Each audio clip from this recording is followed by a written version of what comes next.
One nation one election JPC के लिए प्रियंका का नाम। कांग्रेस ने 3 और सांसदों को नॉमिनेट किया। लोकसभा में कल पेश हुआ था बिल। एक देश एक चुनाव के लिए संसद में मंगलवार को पेश हुए 129वां संविधान संशोधन बिल की समीक्षा के लिए बनने वाली ज्वाइंट पार्लियामेंट्री कमेटी में कांग्रेस की तरफ से प्रियंका गांधी वाड्रा शामिल हो सकती हैं। कांग्रेस ने जेपीसी के लिए 4 सांसदों के नाम नॉमिनेट किए हैं। इनमें प्रियंका के अलावा मनीष तिवारी, रणदीप सिंह सुरजेवाला और सुखदेव भगत सिंह शामिल हैं। वहीं तृणमूल कांग्रेस ने साकेत गोखले और कल्याण बनर्जी का नाम आगे बढ़ाया है। बीते दिन बिल पेश किए जाने पर विपक्ष के विरोध को देखते हुए अमित शाह ने सदन में कहा कि बिल जब कैबिनेट में आया था तब प्रधानमंत्री मोदी ने कहा था कि इसे संयुक्त संसदीय समिति को भेजना चाहिए। कानून मंत्री ऐसा प्रस्ताव कर सकते हैं। वोटिंग के बाद एक देश एक चुनाव के लिए बिल दोबारा पेश हुआ। कानून मंत्री मेघवाल ने 17 दिसंबर को लोकसभा में एक देश एक चुनाव को लेकर संविधान संशोधन बिल रखा था। विपक्षी सांसदों ने इसका विरोध किया। इसके बाद बिल पेश करने के लिए इलेक्ट्रॉनिक वोटिंग कराई गई। कुछ सांसदों की आपत्ति के बाद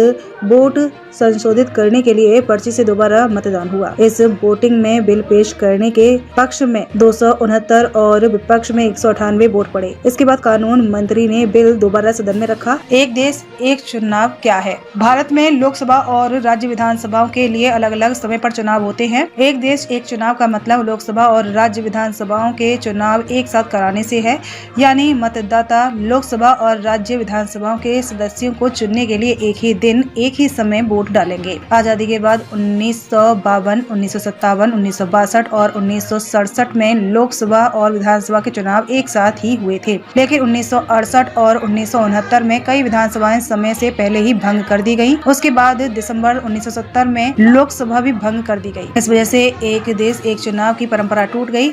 एक देश एक चुनाव का विचार के लिए पूर्व राष्ट्रपति रामनाथ कोविंद की अध्यक्षता में 2 सितंबर 2023 को एक कमेटी बनाई गई थी। कमेटी ने करीब 191 दिनों में स्टेक होल्डर्स और एक्सपर्ट्स से चर्चा के बाद 14 मार्च 2024 को अपनी रिपोर्ट राष्ट्रपति द्रौपदी मुर्मू को सौंपी। एक देश एक चुनाव को लागू करने के लिए संविधान संशोधन के जरिए संविधान में एक नया अनुच्छेद जोड़ने और 3 अनुच्छेदों में संशोधन करने की व्यवस्था की जाएगी। सरकार इस मुद्दे पर आम सहमति बनाना चाहती है, लिहाजा बिल को ज्वाइंट पार्लियामेंट्री कमेटी को भेजे जाने की संभावना है।